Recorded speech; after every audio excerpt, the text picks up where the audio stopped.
but this humility that says, I am merely a servant who's been blessed by God, and I want to continually make sure that my heartbeat is to know Him and follow where He's leading, rather than my heartbeat to become about growing and more success.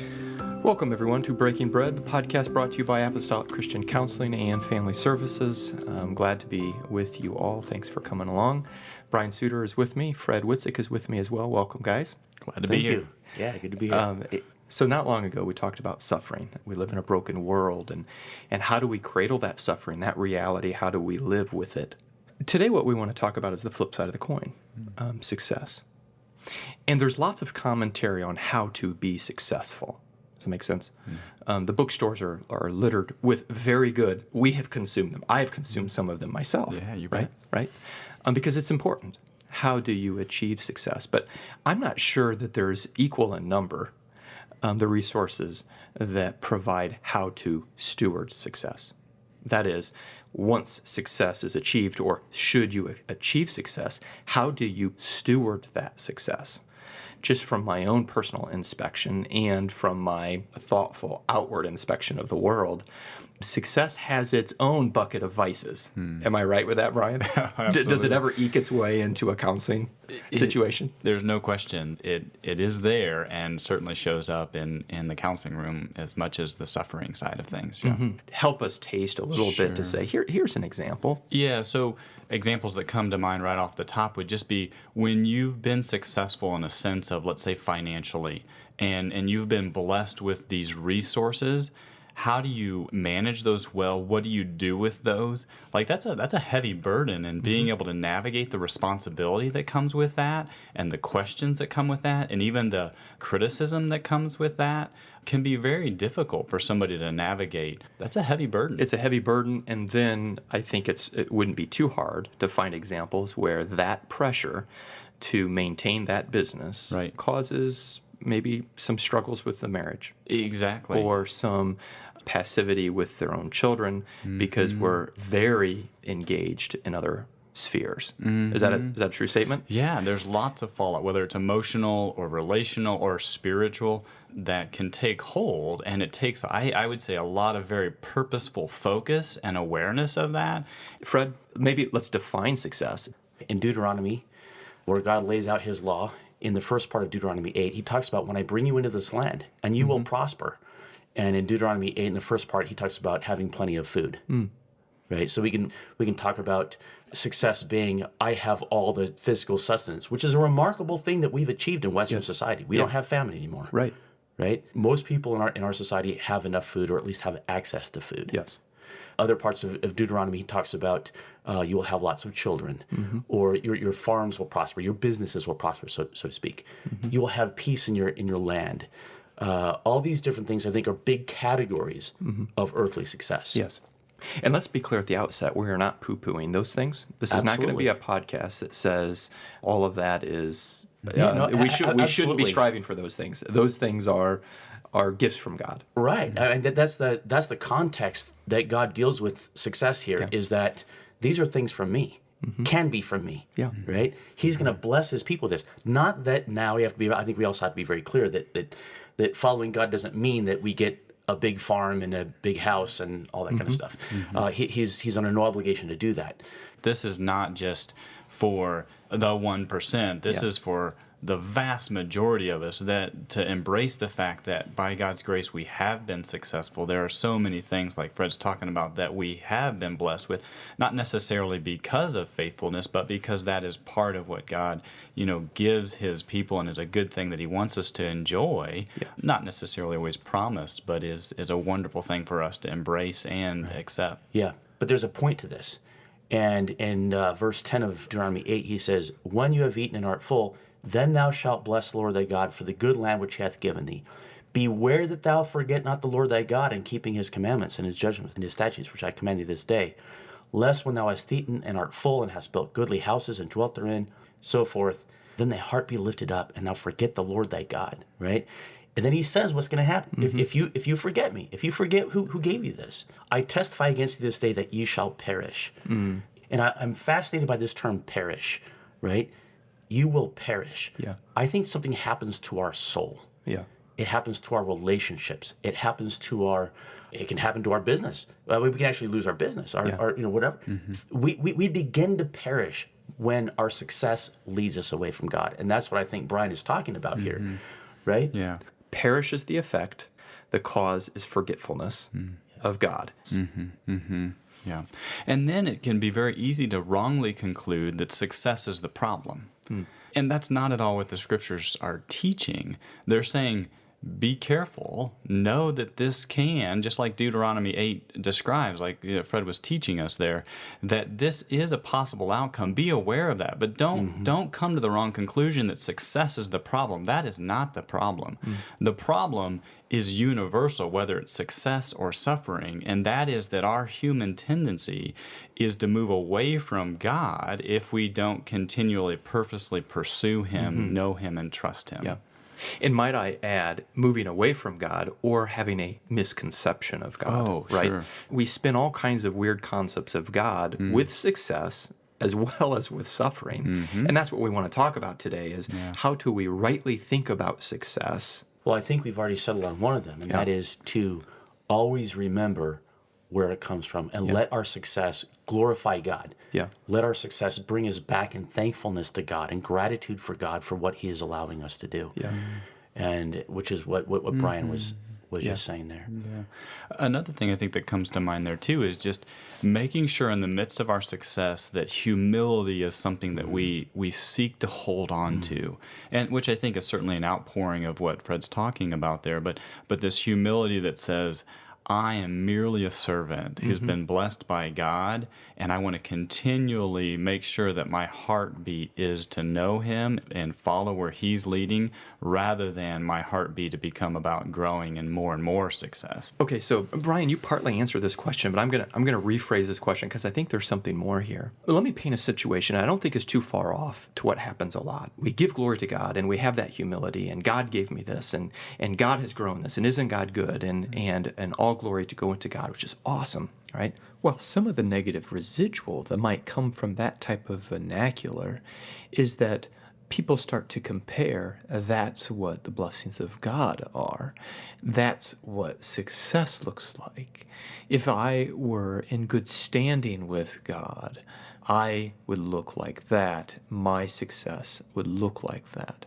And so while we intend to give glory to God, we start to write stories in perhaps people's heads about what success looks like. And so my question to both of you is, how do we steward our success and communicate it to those who might not have it as we do? The parable of the talents comes to mind, where different individuals are given different numbers or amounts, and in that it's not a direct correlation between, okay, faithfulness equals you get this much. It's more about you're given this much, now be faithful with that. And for each of us to have that kind of perspective, to be able to celebrate what we've been given, to be able to celebrate what the other's been given, and to see all of that by God's grace and design, and in this together, that we're community together in that. And I think that's a fantastic scripture to point to in this question. It is. And in fact, isn't his commendation the same to each one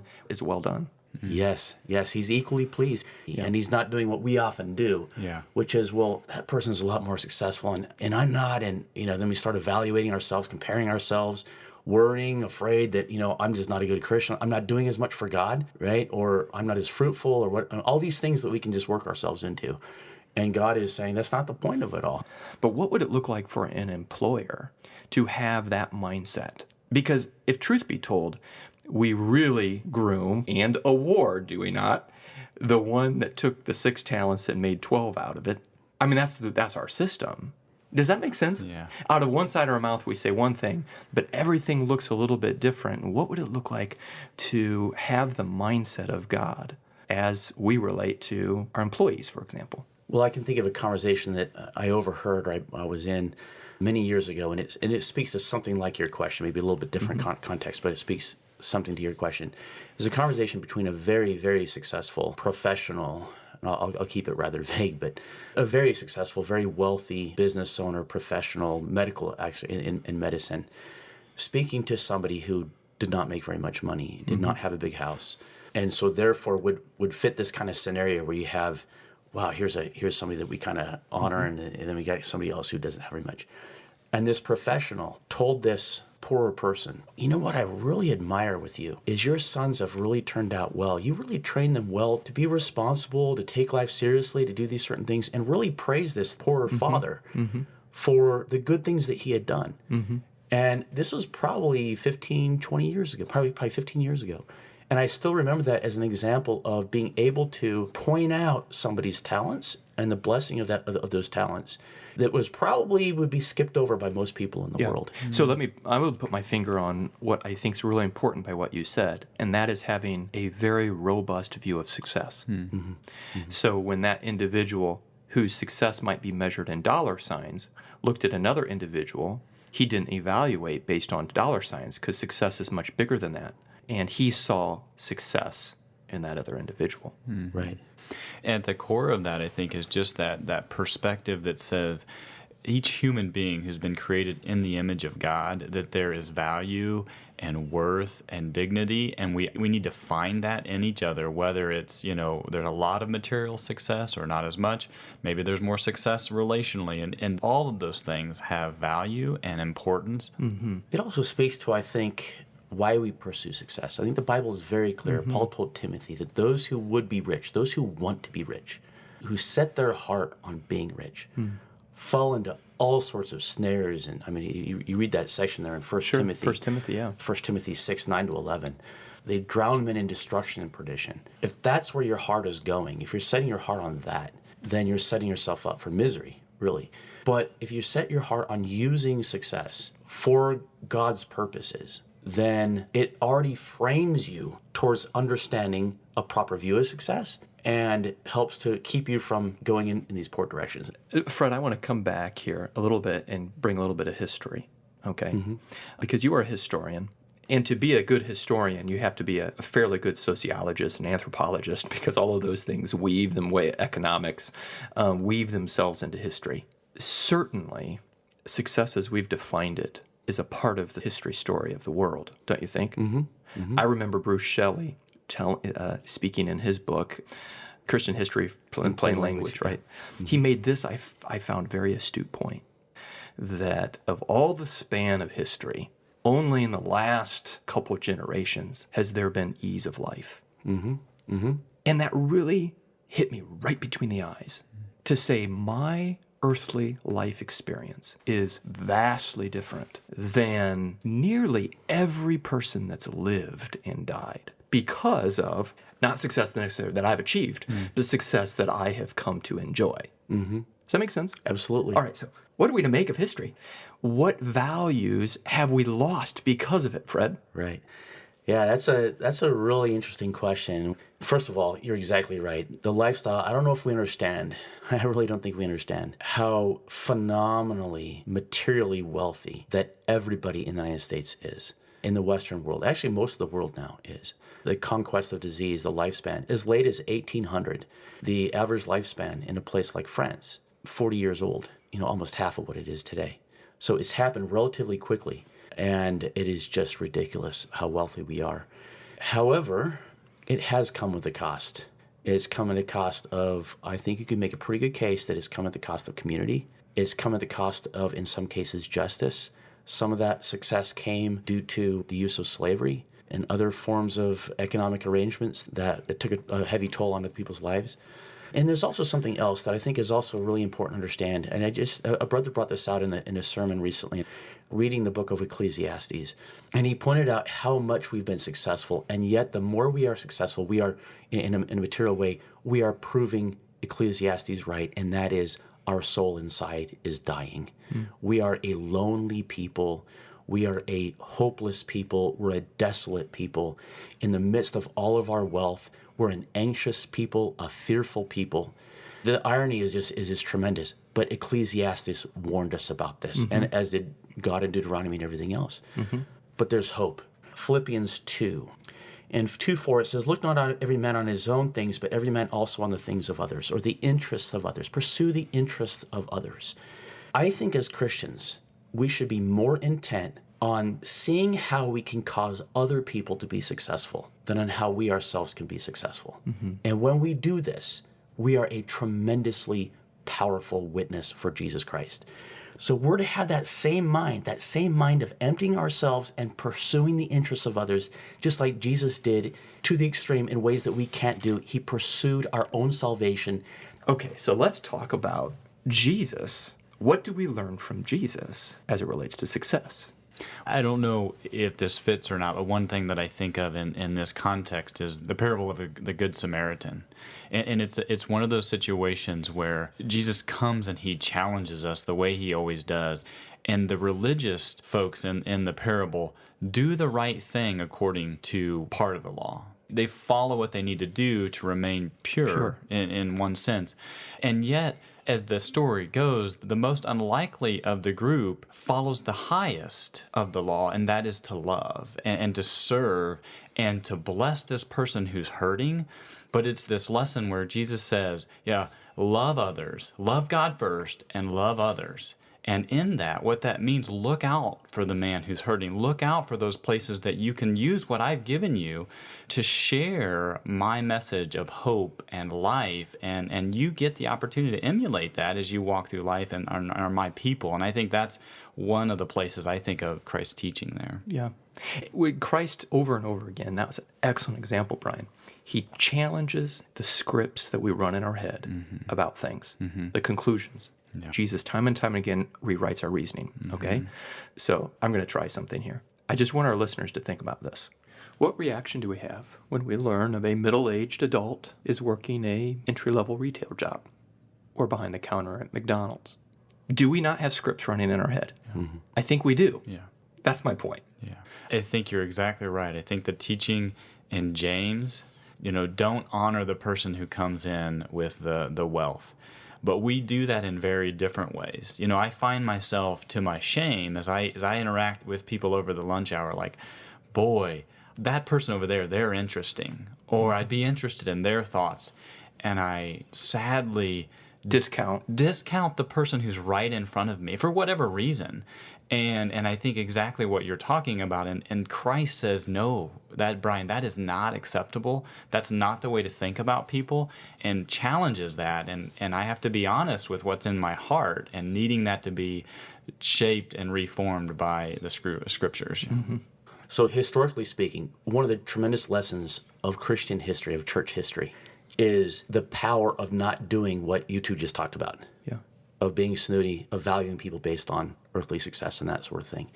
And that is, throughout the history of the church, there have been countless stories of Christians of every rank who pursue the success of other people without prejudice, without looking down their nose. And that attracts attention probably more than anything else. When we empty ourselves like Jesus did, empty ourselves of our rights, looking after other people's interests, without prejudice, anybody who needs help, that is a very unnatural thing and captures attention like almost anything else. Yeah. I want to land the plane now with some very practical things to think about. Think about them like tips. Here's a tip. Or think about them as a litmus test on my own success, stewardship, health. Brian? The one thing that comes to mind just as a question to wrestle with or consider is, what's the motivator behind? There can be lots of different motivators, but certainly one that I've seen a lot of would be fear. Like fear of, I'm not going to have enough, or it's not going to be okay, or what if X happens, and fear is this driver that says, I've just got to pile up, or I've got to achieve a lot of things, or else something really bad. So you're really getting to that concept of security. And then how we communicate that to our children is very important as well. We can communicate either it's good to do your best, and we can also communicate to them that your best is not good enough. Your best is not good enough. While we might have success well calibrated in our own minds and hearts, we may be portraying something very different to our children, to our families, to our onlookers. And we need to take responsibility for that too, don't we? Right. Yeah, it's good. Right. And very closely connected to that would just be this idea of of self-worth or value for an individual and what we're communicating. And I think to be very purposeful, that accidentally it's very easy for us to communicate that your worth and value comes from what you are able to achieve as well as what other people think of you. And instead shifting to this place of being able to communicate and teach in our own heart, but as well as others, that value and worth comes from being created in the image of God and being a part of His family. And that is a two-pronged, I think, statement as well, Brian. The value and worth we place on ourselves, but the value we place on others is at play also. Mm-hmm. Yep. I know another thing that we can certainly get pulled into is something the Scriptures tell us not to do, but we so often do, and that is just comparing ourselves. And instead, I think the Scriptures would encourage us to celebrate, to recognize what we have, to rejoice in those that have, whether it's less or more, and being that kind of a mindset. So what you're saying is don't measure your success comparatively. Mm-hmm. Good. To see success as a blessing from God for the purpose of us being thankful, being grateful, honoring Him, worshiping Him, and then stewarding the success in such a way that we show others the love of Jesus Christ. Mm-hmm. And Ecclesiastes, at one sense, is very pessimistic. It's all meaningless, the preacher says, all these things under the sun. But there's actually some incredibly good news in Ecclesiastes that basically says, no, it's just not in the houses that you build, the vineyards that you build. It's not in the success and the money that you accumulate. It's all very, very basic. It's companionship. It's fearing God. It's following His commandments. It's enjoying those things that your hands have labored for. Oh, that's accessible to everyone, right? Yeah. Isn't that awesome? Yeah. That success is not achieved by great effort as much as it's received by the Creator. Isn't that a special thing? Mm-hmm. And thanks, brothers, for bringing this topic to bear and helping us think about success. We've been all inspired to view success maybe more holistically, maybe more accurately, maybe more biblically. And I think that's going to go a long ways in our relationships. It's going to go a long ways in our mental health. It's going to go a long ways in our spiritual health, right? In our family dynamics, so on and so forth. So thanks, both of you, for being here. We trust that the Lord was in this conversation. We'll speak to you on it. So thanks for being with us. Goodbye.